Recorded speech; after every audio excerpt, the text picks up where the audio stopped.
मुशरिकीन मक्का ने किन को अल्लाह की बेटियां करार दे रखा था? तो मुशरिकीन मक्का फ़रिश्तों को अल्लाह की बेटियां कहते थे। इसका दुरुस्त जवाब है ऑप्शन बी, फ़रिश्तों को। इबादत और इस्तानत का मुस्तहिक डैश है। अल्लाह और इसके नेक बंदे, अल्लाह और हजूर अकरम सल्लल्लाहु अलैहि वसल्लम, सिर्फ़ अल्लाह रब्बुल इज़्ज़त या कोई भी नहीं। तो इबादत और इस्तानत का मुस्तहिक सिर्फ़ अल्लाह रब्बुल इज़्ज़त है। इसका सी जो है वो दुरुस्त जवाब है। अंबिया कराम की कुल तादाद तकरीबन है। अंबिया कराम की कुल तादाद कमोबेश 1,24,000 है। इसका दुरुस्त जवाब ऑप्शन बी। हज़रत जिब्राइल अलैहिस्सलाम के अलावा भी एक फ़रिश्ता जो कुछ अरसा हजूर अकरम सल्लल्लाहु अलैहि वसल्लम के पास वही लाता था, इसका नाम है हज़रत इसराफ़ील अलैहिस्सलाम। कुछ अरसा हज़रत जिब्राइल अलैहिस्सलाम की जगह हजूर अकरम सल्लल्लाहु अलैहि वसल्लम के पास वही लाया करते थे। इसका दुरुस्त जवाब है हज़रत इसराफ़ील अलैहिस्सलाम। इसके बाद आता है हर वक्त इंसानों के साथ रहकर इंसानों के अमाल लिखने वाले फ़रिश्तों को डैश कहा जाता है। करामन कातिबीन। बड़ा बेसिक सा क्वेश्चन है। B is the right answer. कब्र में इंसानों से हिसाब व किताब लेने वाले फ़रिश्ते डैश हैं। जब इंसान को कब्र में रखा जाता है तो कब्र में उसका जो भी हिसाब किताब होगा वो मुनकर नकीर कब्र के फ़रिश्ते जो हैं वो उसका सारा हिसाब लेंगे। जन्नत के दरोगे फ़रिश्ते का नाम क्या है? जन्नत के दरोगे फ़रिश्ते का नाम रिदवान या रिजवान, डी। और जहन्नम के दरोगे फ़रिश्ते का नाम मालिक है। इसका दुरुस्त ऑप्शन ए को समझा जाएगा। दुरुस्त जवाब इसका ऑप्शन ए, मालिक। उसके बाद आता है कुरान करीम से जिन इल्हामी कुतुब का इल्म होता है इनकी तादाद डैश है। तो इनकी तादाद 4, जिसमें तौरात, ज़बूर, अंजील और ख़ुद कुरान मजीद 4 कुतुब हैं।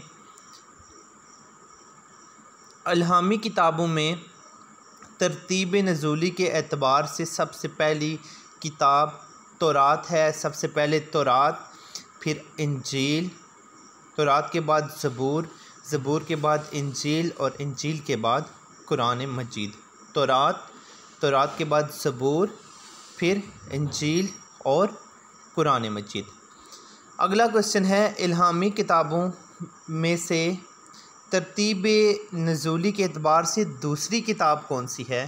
तो ज़बूर मैं आपको पहले बता चुका हूँ कि ज़बूर तरतीब के लिहाज से, तरतीब नज़ूली के एतबार से दूसरी किताब है।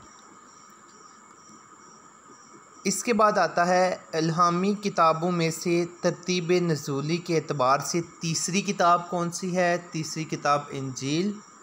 और इल्हामी किताबों में से तरतीब नज़ूली के एतबार से चौथी किताब कुरान मजीद है। उसके बाद बड़े बेसिक से 2-3 क्वेश्चन हैं। तौरात डैश पर नाजिल हुई? तौरात हज़रत मूसा अलैहिस्सलाम पर नाजिल हुई। ज़बूर डैश पर नाजिल हुई? ज़बूर हज़रत दाऊद अलैहिस्सलाम पर नाजिल हुई। इंजील डैश पर नाजिल हुई? इंजील हज़रत ईसा अलैहिस्सलाम पर। और कुरान मजीद नबी आखिरुज़्ज़मा हज़रत मोहम्मद मुस्तफ़ा सल्लल्लाहु अलैहि वसल्लम पर नाजिल हुई। इसके बाद तौरात का ज़माने नुज़ूल इम्पोर्टेंट क्वेश्चन है। तौरात का ज़माने नुज़ूल तकरीबन 1250 कबल मसीह था। इसके बाद ज़बूर का ज़माने नुज़ूल ऑप्शन बी तकरीबन 1000 कबल मसीह। इंजील का ज़माने नुज़ूल, इंजील का जो ज़माने नुज़ूल था वो इब्तदाए सन ईस्वी की जब इब्तदा हुई तो इंजील का ज़माना नुज़ूल उसी को कहा जाता है। C is the right answer. कुरान करीम का ज़माना नुज़ूल है। कुरान करीम का ज़माना नुज़ूल 7वीं सदी ईस्वी है। Option D is the right answer. मौजूदा दौर में हमें तौरात, ज़बूर और अंजील अगट्ठी किस मजमूए में मिलती हैं? तो ये याद रखेंगे आपके मौजूदा दौर में तौरात, ज़बूर और अंजील हमें बाइबल में जो है वो अगट्ठी मिलती हैं। A is the right answer. कुरान हकीम कितने अरसे में नाज़िल हुआ? कुरान हकीम तकरीबन 23 साल में, और एग्जैक्ट फ़िगर है इसकी 22 साल 5 महीने और आई थिंक सो 14 दिन, इस तरह की कोई इसकी फ़िगर है, या आप एग्जैक्ट इसको चेक कर लीजिएगा। और यहाँ जो ऑप्शन है उसमें तकरीबन 23 साल, D is the right answer. आखिरत के लुग़वी मानी हैं, आखिरत के लुग़वी मानी हैं पिछली या बाद में आने वाली। ए इसका दुरुस्त जवाब है। कुरान हकीम ने आखिरत के लिए एक और लफ्ज़ इस्तेमाल किया है और वो लफ्ज़ है अल हैवान। सी इज़ द राइट आंसर। बरज़ख किसे कहते हैं? जहाँ रूहें ले जाई जाती हैं उस जगह को बरज़ख, आलम बरज़ख कहते हैं। नेक लोगों की रूहें कहाँ ले जाई जाती हैं? तो नेक लोगों की रूहें जहाँ ले जाती हैं उसको इल्लियीन कहा जाता है। बद या बुरे लोगों की रूहें कहाँ जाती हैं? बुरे लोगों की रूहें जहाँ इकट्ठी होंगी या जहाँ जाएंगी उसको सिज्जीन कहा जाएगा।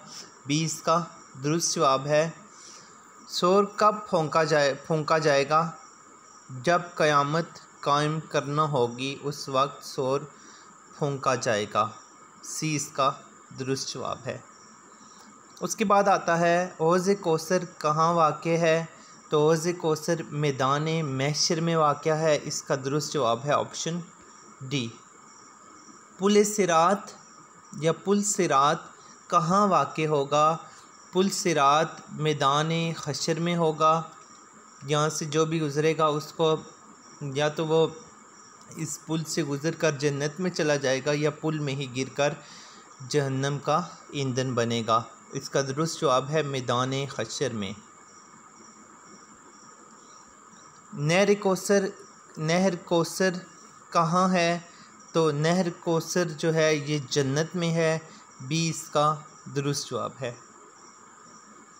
इसके बाद एक इम्पोर्टेंट क्वेश्चन है, जो लोग ना जन्नत के मुस्तहिक हो सकते होंगे और ना ही जहन्नम के, उनका ठिकाना क्या होगा? यानी जो लोग ना तो जन्नत में जाएंगे ना जहन्नम में, उनके ठिकाने का नाम क्या है? उनके ठिकाने का नाम आराफ है। सी इसका दुरुस्त जवाब है। जन्नतियों को सबसे बड़ी नेमत क्या दी जाएगी? जो जन्नती होंगे उन्हें सबसे बड़ी नेमत उनके लिए ये होगी कि दीदार इलाही उन्हें होगा। अल्लाह रब्बुल इज़्ज़त अपना उन्हें दीदार फरमाएंगे। सूर कितनी दफ़ा फूंका जाएगा? सूर 2 दफ़ा फूंका जाएगा। पहली दफ़ा जब फूंका जाएगा तो सारी दुनिया जितने भी ज़ीरू हैं वो सारी मर जाएंगी, और जब दोबारा सूर फूंका जाएगा तो वो सारे दोबारा ज़िंदा हो जाएंगे या जी उठेंगे। इससे रिलेटेड अगला क्वेश्चन, पहली दफ़ा सूर फूंके जाने पर तमाम ज़ीरू मर जाएंगे, दूसरी दफ़ा सूर फूंकने पर क्या होगा? तो मैं आपको पहले ही बता चुका हूँ कि सब दोबारा जी उठेंगे। शहादत का लुग़वी मानी है? शहादत का लुग़वी मानी है गवाही देना, गवाह हो जाना या गवाही देना। नमाज डैश इबादत है? नमाज बदनी इबादत है। सलात का लुग़वी मानी है? सलात का लुग़वी मानी है, सलात वैसे नमाज को कहते हैं, इसका लुग़वी मानी है दुआ या रहमत। हजूर अकरम सल्लल्लाहु अलैहि वसल्लम का नमाज के मुतल्लिक फरमान है कि नमाज मोमिन की मिराज है। ऑप्शन बी दीन का सतून है। ऑप्शन सी जन्नत की कुंजी है या तमाम। तो ये सारे नबी करीम सल्लल्लाहु अलैहि वसल्लम के इरशादात हैं, इसलिए इसका दुरुस्त जवाब है डी तमाम। रोज़ा में 3 चीज़ों से रोका जाता है, खाने से, पीने से और डैश जमा से रोका जाता है। इसका दुरुस्त जवाब जो है वो ऑप्शन सी है। वो कौन सी रात है जिसे 1000 महीनों से अफजल करार दिया गया है? शब-ए कद्र को 1000 महीनों से अफजल करार दिया गया है। इसका दुरुस्त जवाब है शब-ए कद्र।